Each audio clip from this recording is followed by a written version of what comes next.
নমস্কার বন্ধুরা, কেমন আছো সবাই? আশা করি সবাই ভালো আছে। তোমাদের ভালোবাসাতে আমরাও অনেক ভালো আছি। তো আজকে আবার একটা রেসিপি নিয়ে তোমাদের সামনে হাজির হলাম। তো কী সেই রেসিপি জানতে হলে এই ভিডিওটা প্রথম থেকে লাস্ট অবধি তোমাদের দেখতে হবে। তো চলো, আজকে যা রেসিপি বানাবো সেটা তোমাদের সঙ্গে অবশ্যই শেয়ার করব। আর এই রেসিপিটা না বড়রা তো ভালোবাসেই, তার সঙ্গে সঙ্গে ছোটরাও বেশি ভালোবাসে। তো যার জন্য আজকে এটা আমি ঘরেতে বানাবো। আর আমার ছেলে না এই সব খাবার খেতে ভালোবাসা, শুধু মনে হয় না যে আমার ছেলে, যত ছোট ছোট বাচ্চা আছে তারা কিন্তু বাইরে বার হলে এই খাবারটা খাওয়ার জন্য বেশি বায়না করে, মানে এই সমস্ত খাবার। তো যাই হোক, আজকে ছেলেরও মানে মনটা ভালো হয়ে যাবে আর আমরাও একটু খেতে পারবো ওই মানে এতে কি বলে, উচ্ছিলাই বলে। যাই হোক, তো আজকে সেই রকমই একটা রেসিপি বানাবো, খুবই সুন্দর খেতে হয়। আর বাইরে থেকে কিনলে কিন্তু এগুলো অনেক টাকায় কিনতে হয়। তো চলো শুরু করে দিই। তো বন্ধুরা, প্রথমেই এখানে মানে 400 গ্রাম মতন আমি ময়দা নিয়ে নিয়েছি। এক্ষেত্রে আমি ময়দা দিয়েই বানাচ্ছি, জানি না আটা দিয়ে হয় কি না, তবে আমি তো ময়দা দিয়ে বানাচ্ছি। তো এখন দিয়ে দিতে হবে স্বাদ মতন একটু লবণ, দিয়ে দেব ময়ামের জন্য তেল। তো এখানে মোটামুটি 2 চামচ মতন তেল দিলেই হয়ে যাবে। আর দিয়ে দেব 1 চামচ মতন চিনি। তো এই যে এখন ময়দার সঙ্গে এই সমস্ত উপকরণগুলো ভালো করে মেখে নেব। তো ময়ামটা সুন্দর করে একদম মেখে নিয়েছি। আর ময়ামটা কিন্তু যে একদম পারফেক্ট হয়েছে সেটা তোমাদের কি করে মানে তোমরা কি করে বুঝতে পারবে দেখিয়ে দিচ্ছি। এই দেখো, এই যে ধরছি মুঠো হয়ে যাচ্ছে, তো আবার এইভাবে হালকা চাপ দিলেই খুলে যাচ্ছে। তো এই হচ্ছে একদম পারফেক্ট ময়াম। তো যদি মনে করো যে এরকম হচ্ছে না, সেক্ষেত্রে ময়ামটা আবার একটু মানে তেল দিয়ে দিলে ময়ামটা হয়ে যাবে। তো এই যে মাখা হয়ে গেছে, এখন এর মধ্যে সামান্য সামান্য করে জল দিয়ে এটাকে একটা ডো আকারে মেখে নেব। তবে হ্যাঁ, এই মাখাটা কিন্তু ওই যে লুচি পরোটার মতন মাখি ওরকম মাখলে হবে না, এটা কিন্তু একটু শক্ত করে তোমাদের মাখতে হবে। তাই তো ময়দাটা একদম মেখে নিয়েছি। আর যেমনভাবে রুটি পরোটা মাখি তোমাদের বললাম, ওইভাবে মাখলে হবে না, এটা একটু শক্ত করে মাখতে হবে। দেখছো বেশ ভালো শক্ত করে মেখেছি। আর এখন এই যে একটা কাপড় দিয়ে এটাকে ঢেকে রেখে দেবো। এখন এবারে কিন্তু আমি পুরটাকে রেডি করে নেব। তো আমি কিন্তু 2 ধরনের পুর বানাবো। তো প্রথমেই যে পুরটা তৈরি করব সেটা হচ্ছে চিকেনের। তো এখানে কড়াই বসিয়ে দিয়েছি, এখন কড়ার মধ্যে দিয়ে দিচ্ছি সরিষার তেল। তো তেলটা গরম হয়ে গেছে, এখন দিয়ে দিচ্ছি এর মধ্যে কুচিয়ে রাখা পেঁয়াজ। তো পেঁয়াজটা একটু বেশি দিতে হবে। তো পেঁয়াজটাকে এবারে হালকা করে একটু এইভাবে নাড়াচাড়া দিয়ে নেব। তো এই তো পেঁয়াজটাকে একটু হালকা করে ভেজে নিয়েছি, খুব বেশি ভাজার দরকার নেই। আর এই পর্যায়ে দিয়ে দেবো চিকেন। তো এখানে আছে বোনলেস চিকেন 200 গ্রাম। তো এটাকে আমি একটু একদম ছোটো ছোটো করে কুচিয়ে নিয়েছি। এর মধ্যে সমস্ত মশলাগুলো এখন দিয়ে দেবো। তো প্রথমেই যেটা দিতে হবে, 1/2 চামচ আদা রসুনের পেস্ট, সামান্য একটু হলুদ, সামান্য একটু লঙ্কার গুঁড়ো, সামান্য একটু ধনিয়ার পাউডার,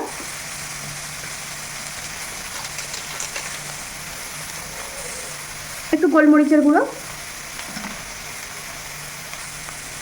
দিয়ে দেবো একটু কাঁচা লঙ্কা। তো এইগুলো দিয়ে আবার একটু নাড়াচাড়া দিয়ে নেবো এইভাবে। আর যেহেতু একদম চিকেনটাকে ছোট্ট ছোট্ট করে কেটে নিয়েছি, তাই চটপট হয়ে যাবে। তো শেষ মুহূর্তে এখন দিতে হবে লবণ। তো লবণটা না দিলে তো কোনো জিনিসেরই স্বাদ পাওয়া যাবে না, তাই স্বাদ মতন লবণ। তো এখন এই যে এটাকে মিডিয়াম গ্যাসে রেখে এটাকে সুন্দর করে রান্না করে নেব। ওই 5 থেকে 6 মিনিট এটাকে যদি আমি একটু এইভাবে নাড়াচাড়া দিয়ে নিই, তাহলেই এটা রেডি হয়ে যাবে। তো এই তো পুর কিন্তু একদম রেডি। তো এখন দ্বিতীয় পুরটা বানাবো। তো দ্বিতীয় পুরটা বানাবো সম্পূর্ণ নিরামিষ। যারা হচ্ছে ভেজ খেতে চাও না তাদের জন্য কিন্তু একদম নিরামিষ। তো নিরামিষ যে পুরটা বানাবো তার জন্য একটু মশলা বানিয়ে নেব। তো এখানে মশলা বানানোর জন্য কড়াটা কিন্তু পরিষ্কার করা বসিয়ে দিয়েছি। এখন এর মধ্যে 1 চামচ জিরে, একটু গোটা গরম মশলা অল্প একটুকুনি, 3টে শুকনো লঙ্কা, অল্প একটু গোলমরিচ, আর 1.5 চামচ মতন ধনে। তো এটাকে এখন এই যে গরম চাটুর মধ্যে দিয়ে এটাকে একটু রোস্ট করে নেব। এটাকে একটু রোস্ট করতে করতে দেখা যাবে যে সেন্ট উঠে এসছে, তখন বোঝা যাবে যে এটা হয়ে গেছে। তো এটা ভাজা হয়ে গেছে, সেন্ট উঠে গেছে, মিনিট 3 একটু নাড়িয়ে নিলেই ভাজা হয়ে যাবে। এখন এই যে মশলাটাকে একটু হালকা করে ঠান্ডা করে নেব। তো এই যে মশলাটা একটু ঠান্ডা করে নিয়েছি, এখন এই মশলাটাকেই একটু গুঁড়ো করে নেব। আর এটা কিন্তু সম্পূর্ণ গুঁড়ো করা যাবে না, একটু ওই দরদরা মতন করে নেব। তো মশলাটা একদম গুঁড়ো করে নিয়েছি, আর এইভাবে দরদরা মতন গুঁড়ো করতে হবে, একদম মিহি গুঁড়ো করলে চলবে না। এই যে তো এখানে কড়া বসিয়ে দিয়েছি, আবারও কড়ার মধ্যে একটু তেল দিয়ে দেব। তো তো কড়ার মধ্যে প্রথমেই তেল দিয়ে দিয়েছি, আর এই যে কাঁচা লঙ্কা কুচি প্রথমেই দিয়ে দেব। এখন দিয়ে দেব এই যে আলুটাকে সিদ্ধ করে নিয়েছিলাম, এখানে 2টো আলু আছে, আলুটাকে সিদ্ধ করে নিয়ে আর ছোটো ছোটো করে কেটে নিয়েছিলাম। তো এখন এই আলুটাও দিয়ে দিচ্ছি।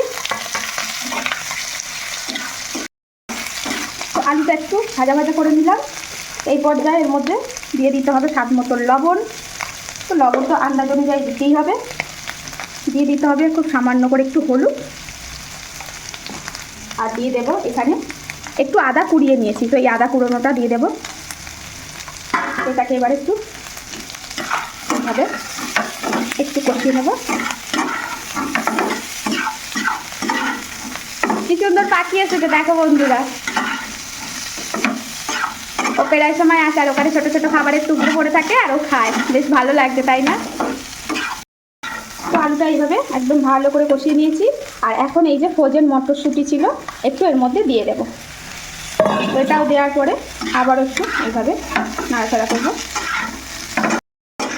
তো এই তো মিনিট 5 মতন এইভাবে নাড়িয়ে নিয়ে নিচ্ছি, একদম কিন্তু রেডি। আর এই পর্যায়ে কিন্তু দিয়ে দিতে হবে ওই যে মশলাটা তৈরি করেছিলাম, ওই মশলাটা এর মধ্যে দিয়ে দেবো। তো এখানে আমি এই যে বড় চামচের 1 চামচ এর মধ্যে মশলাটা দিয়ে দিলাম। মশলাটা দেওয়ার পরে আবার একটু এইভাবে নাড়ি চাড়িয়ে দেবো। এই তো একদম হয়ে গেছে। আর শেষ পর্যায়ে কিন্তু দিয়ে দেবো বেশ খানিকটা ধনিয়া পাতা। তো এটা অপশান, দিলেও দিতে পারো, না দিলেও দিতে পারো, দেওয়ার দরকার নেই। তো এই যে হয়ে গেল একদম নিরামিষ সম্পূর্ণ পুর। তো সমস্ত পুরগুলো রেডি করে নিয়েছি, এখন এই যে আটার কাছে চলে এসেছি। আর আটাটা দেখো তখন কত শক্ত মেখেছিলাম, আর এই যে এতক্ষণ ছিল এটা একদম নরম হয়ে গেছে। তো এখন এটাকে একটু ভালো করে আবারও মেখে নেব। তো এই যে এটাকে ভালো করে মেখে নিয়েছি, এখন এটাকে দুটোতে এইভাবে কনভার্ট করে নেব। এই যে তো এটাকে এইভাবে এখন ডোটাকে একদম সম্পূর্ণ এইভাবে গোল করে রাখবো।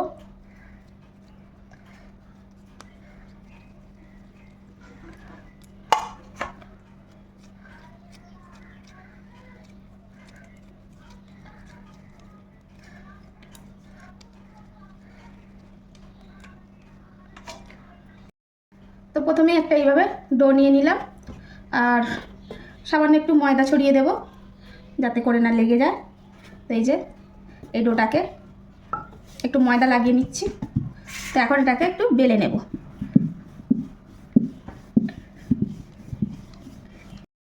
তো এই যে রুটিটাকে প্রথমে একটু বড় করে এইভাবে বেলে নিচ্ছি, যার জন্য আমি এই যে ডিশেতে বেলছি, নাহলে বড় হবে না। এখানে বেলে নিলাম।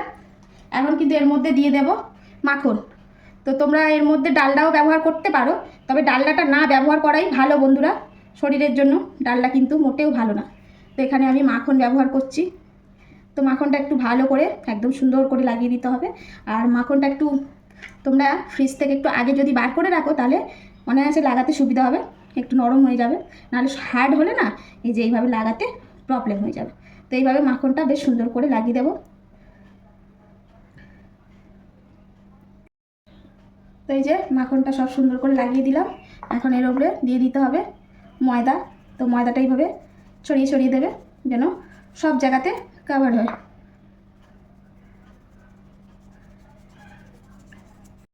তো এই যে ময়দা লাগিয়ে দিয়েছি, এখন এই যে এইটাকে এবারে কাটিং করে নেব। তো প্রথমটা একটু সরু করে কাটবে, ঠিক আছে?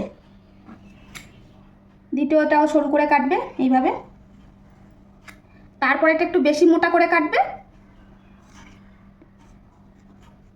তারপরটা এইভাবে, মানে এই যে একটা একটু বেশি চওড়া করে কাটবে। তো প্রথমে এই যে সব থেকে ছোট যেটা, এটাকে এইভাবে রোল করে নেব। আর যখন তোমরা রোল করবে এইভাবে টেনে টেনে কিন্তু সুন্দর করে রোলটা একদম সমান করে করার চেষ্টা করবে। এই যে এইভাবে টানলে কিন্তু রোলটা খুব সুন্দর হয়ে যাবে। এই যে দেখো তো হয়ে গেল। তারপরে কিন্তু এই যে তারপরে এইটাতে আসবে, ঠিক আছে? তো এটা ওই সেম পজিশানে এই যে এইভাবে টানতে টানতে কিন্তু রোলটা একদম সুন্দরভাবে টেনে টেনে করবে তোমরা।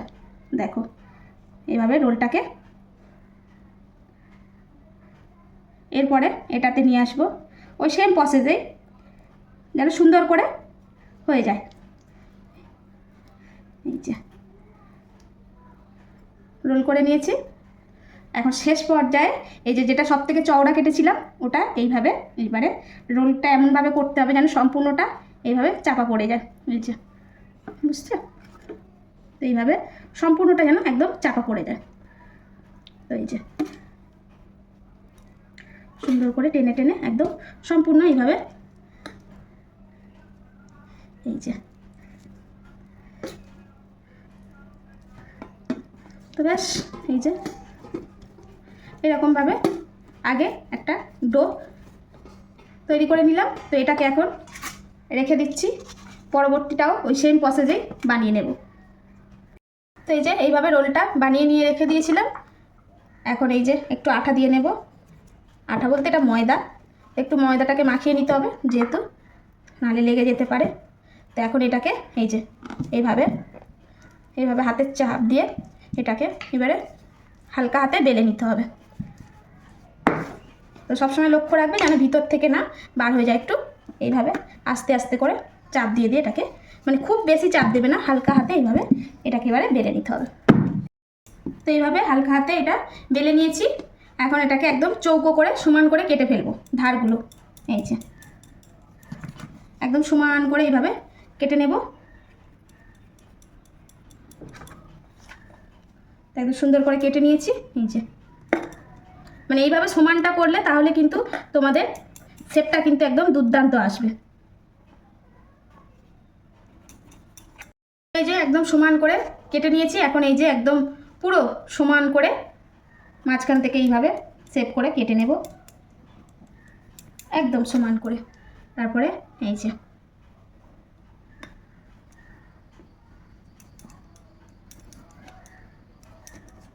তো ব্যাস একদম সমান করে কেটে নিয়েছি, এই যে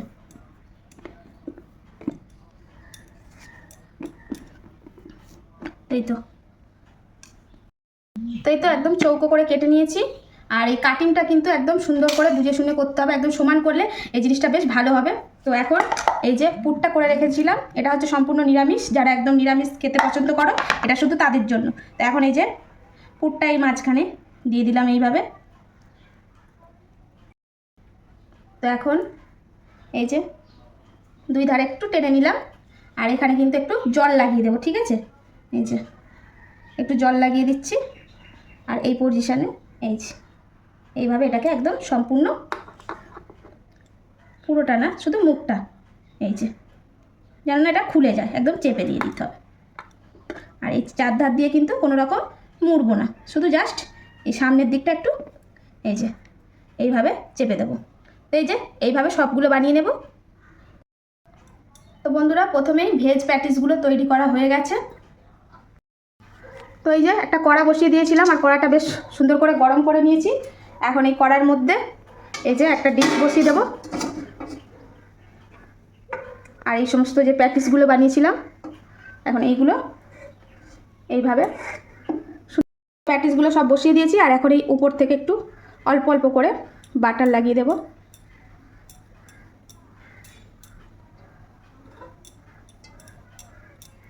একদম সামান্য সামান্য করে অল্প অল্প করে বাটারটা লাগিয়ে দেবো। তো এখন এটা একদম ঢেকে দেব, আর মিডিয়াম গ্যাসে দেব, একদম আস্তে না একদম জোরে না, মিডিয়ামে দিয়ে এটাকে 30 মিনিট এইভাবে বেক করে নেব। তাও এই যে আবারও সেই সেম প্রসেসেই কেটে নিয়েছি চৌকো করে বেলে, যেমন প্রথমে কাটলাম। এখন কিন্তু এর মধ্যে এই যে চিকেনের পুরটা দিয়ে দেব। তো এই যে চিকেনের পুরটা দিয়ে দিচ্ছি, প্রথমে যেমন ভেজ দিয়েছিলাম এখন চিকেনের পুরটা দিয়ে দেবো। তো চিকেনের পুরটা একটু চেপে চেপে এইভাবে দেবো। চিকেনের পুরটা দিয়ে দিলাম। এখন এই যে জল দিয়ে দেব, দিয়ে এই মুখটা এঁটে দেবো একদম সম্পূর্ণ এইভাবে। তো যেভাবে প্যাটিসটা বানানো হয় ঠিক এইভাবে এটাকে সম্পূর্ণ এঁটে দেব। আর এইগুলো কিন্তু এইভাবেই থাকবে, এইভাবে একটু হালকা করে দেবে দিতে হবে, কিন্তু মুখটা একদম সম্পূর্ণ জুড়ে দিলে কিন্তু হবে না। তো এইভাবে সম্পূর্ণ চিকেন প্যাটিসগুলোও বানিয়ে নেব। তো এই তো বন্ধুরা একদম চিকেন প্যাটিসগুলো রেডি করে নিলাম। তো প্যাটিসগুলো একদম তৈরি করা রেডি। তো দু রকমভাবে আমি তৈরি করব, প্রথমে একটা বেক করতে দিয়েছি, আর এখন এই যে তেলে ভাজবো। তো এই যে দিয়ে দিলাম। তো তেলটা প্রথমে হিট করে নিয়েছি, তারপরে মিডিয়ামে দিয়েছি। তো এখন এটাকে ভাজবো মিডিয়ামে দিয়ে, এখন এই পিঠটা ভাজবো।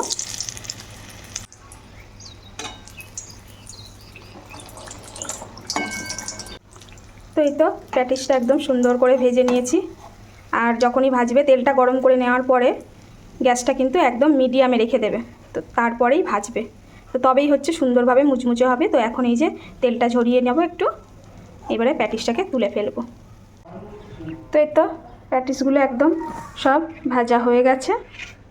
আর এদিকে যেটা বেক করতে দিয়েছিলাম এখন এটাও খুলে দেখব যেটা কেমন হয়েছে। তো দেখো বন্ধুরা, এটাও কিন্তু খুব সুন্দর হয়েছে। তো এটা প্রায় 35 মিনিটের মতন এইভাবে বেক করতে দিয়েছিলাম। বাহ, খুব সুন্দর মুচমুচে হয়েছে। এই যে এটাও হয়ে গেছে।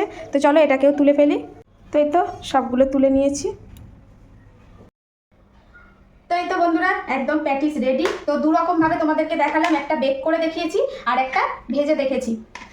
তো এটা হচ্ছে সম্পূর্ণ নিরামিষ, এটাও ভেজে তোমরা করতে পারো। আর এটা হচ্ছে একদম চিকেন দিয়ে করেছি।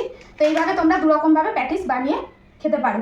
তো বন্ধুরা কেমন হয়েছে অবশ্যই কিন্তু কমেন্টে জানিও। ভালো লাগলে একটা করে লাইক দিয়ে যেতে ভুলো না। তো চলো, এই যে গোপুসোনা বসে আছে আর গোপুকে টেস্ট করিয়ে বলবো যে কেমন হয়েছে। তো প্রথমে একটা বেক নাও, বেকটা খেয়ে দেখো, তারপর একটা ভাজা খেয়ে দেখবে। তো বন্ধুরা এইভাবে যদি বাড়িতে বানিয়ে দাও স্বাস্থ্যসম্মত হলো, আর বাইরের খাবারটা না খাওয়ানোই ভালো। আর এই রকম কিন্তু প্যাটিস বাইরে থেকে কিনতে গেলে প্রচুর পয়সা লাগে। কেমন হয়েছে?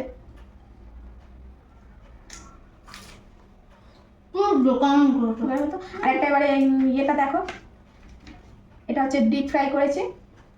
ওটা তো পুরো দোকানের মতো লাগছে। আচ্ছা এটা খেয়ে দেখো, ভালো হয়েছে। তো চলো বন্ধুরা আজকের মতন আসি, দেখা হচ্ছে আবার নতুন কোনো ভিডিওতে। সবাই ভালো থেকো, সুস্থ থেকো, সাবধানে থেকো। আর অবশ্যই বাড়িতেই এইভাবে সমস্ত জিনিস বানিয়ে খেও বা বাচ্চাদের খাইও। টাটা।